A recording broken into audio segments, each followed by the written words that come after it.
for the Superior Wednesday show. In Dynamite, the match card consisted of an opening tag title match with Omega and Hangman Page taking on the Natural Nightmares, the team of Dustin Rhodes and QT Marshall. We then got a women's match of two women I'd never heard of before, in Anna Jay and Abadon. I believe they've booked these two beforehand as like big, like, typical, social media thing of like, oh, Abadon is all elite and so on like that. I think they're trying to suggest like the big signings. So I imagine they're popular on the indies, but I'm in the same boat as you. Yeah, don't get me wrong, I enjoyed it, but I'd never heard of them. We then got to see MJF versus Billy Gunn, which was a surprising contest. I thought they were just going to go down the tag team route. But yeah, they had that match.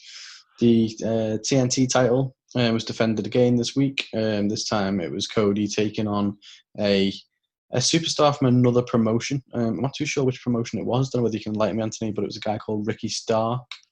Basically, the premise is that the TNT title doesn't just have to be defended against AEW superstars. So I don't think Ricky Stark has become, he's now all elite or anything like that.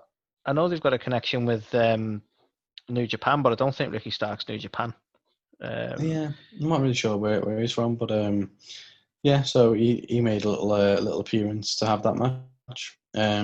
We got to see the Superbad Squad take on the Young Bucks. The Superbad Squad, of course, is the new tag team name of Jimmy Havoc and Kip Sabian. And then the main event of the evening was Les Sex Gods taking on the Best Friends. So all in all, pretty stacked match card there. I think the opening, and I'll just be perfectly honest, I've got ticks against each of these, so I thought they were all really good. And this, I don't know whether it's just my AW marksman coming out here, but I just thought they were all quite enjoyable. So the opening segment, the tag match, thoroughly enjoyed that. Obviously, Omega's one of the best wrestlers in the world. Hangman Page is growing leaps and bounds every week, and Dustin Rhodes is a consummate professional who's got years and years of experience. QT Marshall, I'm not massively fond of, if I'm perfectly honest. I think in this match they played up a little bit on the alley thing again, where she came out even though she wasn't meant to, and was like cheering them on and stuff, and then Brandy was a bit fuming with her, but it was like, okay. Yeah, I'm still a bit perplexed because they haven't really explained why she's left the other two either, so I'm a bit perplexed by that. But looking at what they've become, it's a bit fucking weird anyway. Yeah. I know, they're not exactly the gritty characters of old, are they? They're like... They become more comedic by the looks of it. Yeah. Which is a bit strange. Sorry, just to double back before we carry on. Ricky Starks, it was NWA Power. Okay. Interesting. That's actually very interesting. I didn't think it'd be someone quite as local as that, as a promotion, so that's quite interesting. We then, as I mentioned, so Anna Jay versus Abadon. So this is a match I'd never really expected to see because I didn't know who either of the fuckers were. But that being said, it was a really thoroughly enjoyable match.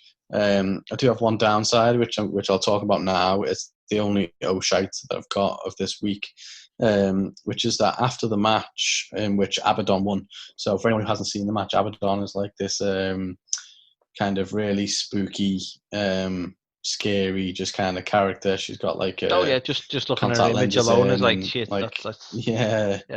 She's a thing of nightmares. But after the match, the Dark Order came out and they actually helped Anna Jay to the back, which I just thought made zero sense because they did like a little video promo package for Anna Jay and stuff beforehand, talking about how hard she'd worked on the indies to get to where she is and blah blah blah. So it felt like Abadon would have been the much better fit for the Dark Order and would have actually made a lot of sense. So that one was kind of confusing to me. Yeah, I mean, I suppose maybe they were trying to subvert expectation. I don't know, but I'm with you on that. It just didn't feel as right, did it? But no, felt very very odd. I feel like a weird decision. No, I'm with you on that. MJF versus Billy Gunn was actually really really enjoyable. I thought. Billy Gunn's a beast, right? And he's always been a beast, but he's never really had the opportunity to play that like big. I don't think he was heelish, was he? He was obviously a face in this, but he kind of was a very big and powerful, kind of. You can't use the word gimmick, because of the way it was, but like bullying in an element. Do you know what I mean? Not like he was the face and he wasn't being a bully, but he was able to sort of, do whatever he wanted in the ring, wasn't he? He had full control of MJF. Yeah. You know what I mean? Yeah, defo. And I think I said I was quite surprised to see this match because I ultimately assumed it would have been MJF and Austin Gunn and then Wardlow and Billy Gunn. Just from like You a would have thought matchup that. perspective. But I was pleasantly surprised by this match, and I thought it was really good. Big props to both of them for putting on such Massive an entertaining props to match. MJF. What really tickled me was when Billy Gunn had MJF and he's taking him back to the ring because MJF tried to fuck off, and MJF gets the what do you call it? Like not a DDT, like a stunner into the ropes on Billy Gunn, and he's quite proud of himself when he starts doing the little Ric Flair strut. I thought that was brilliant.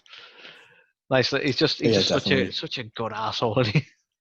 He is. He's a proper asshole, but in the best way.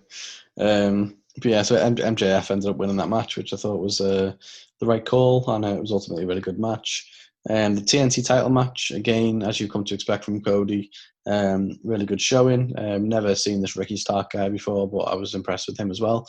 The match wasn't overbooked, which is always a good thing whenever Cody's around. And always a fear you've got as well, isn't it, with Cody? Yeah. After the match, Jake Hager does come out and basically starts beating up Arn Anderson, I believe, to come and challenge for the TNT title. He wants Fyter it. Fest. He wants it. He wants it. So that was obviously a little bit interesting. The Superbad squad versus the Young Bucks. It was still enough to get a tick, but it was just a little bit more meh. I feel like the Superbad squad have been kind of doing all right now as a tag team. I think we originally were like, well, why are they a team? Because they're English. It didn't really make much sense. It felt like a bit of a lazy booking, but they are working together. To be fair, they're working well. Yeah, with obviously the revelations that have come out about Jimmy Havoc and stuff over the last kind of week, I'm assuming it puts a little bit of an end to the Superbad squad for the moment, at least while a hiatus. I would say. I mean, rehab. We're looking at least a few weeks of them off screen. Maybe not Kip, but I don't think they're going to drop the whole tag thing unless they know for sure that Jimmy's not coming back. But it's certainly going to pause that for a while, isn't it?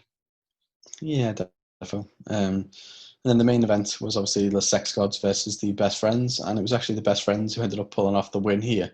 So one of the highlights of the week was basically the cameraman at ringside ends up tripping up Sammy Guevara as he goes to run off the ropes, leading to the Best Friends picking up the win. That cameraman was, of course, Orange Cassidy, who basically appears behind Chris Jericho and just gives him a massive beatdown, which I thought was really good. Obviously, retribution for the bag of oranges incident that he suffered the previous week, which I thought was a really good end to the show.